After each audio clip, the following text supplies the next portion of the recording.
Hello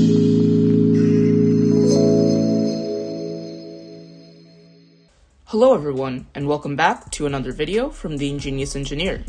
Today, I'm going to be showing you how to use an infrared remote and receiver to control an Arduino wirelessly. Let's dive in. Infrared remotes and receivers are very common because of their low cost and how easy they are to code and use. You can find them in most TV remotes and some RC toys. However, they have one downside. They don't work properly in direct sunlight because the infrared rays that the remotes use are also emitted by the sun, which causes interference in the signal.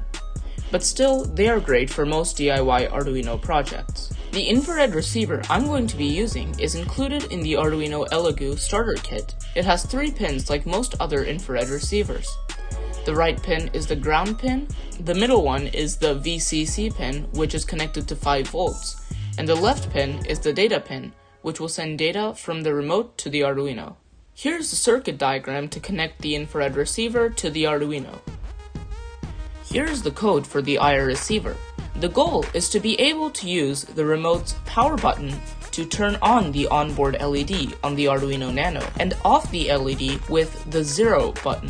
First, we need to import a library to be able to code the receiver. Next, I'm going to let the Arduino know that the receiver is connected to pin 11 and the onboard LED is connected to pin 13. This code is required to start the receiver. Next, we move to the void setup. This line is also required to start the receiver, and this lets the Arduino know that pin 13, which is the LED, is an output. Now we go to the void loop. This is the main code used to control the infrared receiver. The if loop runs when the IR receiver gets a signal from the remote. Here is where we decide what to do if a specific button is clicked. Each button has a specific code assigned to it. Here's the list of the codes and what buttons they are associated to.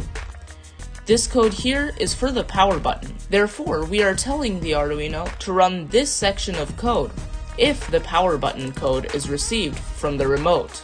So once we receive the power button code from the remote, we then continue to this line here, which will turn on the onboard LED. This will exit the loop. Now this code, on the other hand, is for the 0 button on the remote. If this code is received, we will turn off the onboard LED and then exit the loop. After exiting these loops, here is where we will go. This just tells the IR receiver to go back here and resume searching for an IR signal from the remote. I have now connected the IR receiver to the Arduino and uploaded the code. When I click the red power button, the onboard LED should turn on, and when I click the 0 button, it should turn off. Let's see if it works. When I click the power button, you can see the LED turns on. And when I click the 0 button, you can see it has turned off.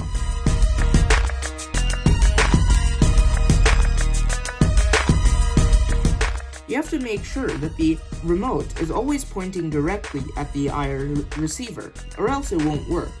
You can see if I turn the remote around, then it does not work. When I click the power button, the light does not on. Infrared receivers are extremely useful and can be used to control anything from lights to motors and much more. That's it for this video. I hope you enjoyed and learned something new. If you did, please leave a like and subscribe, as that would help me a lot. Thank you for watching, and see you later.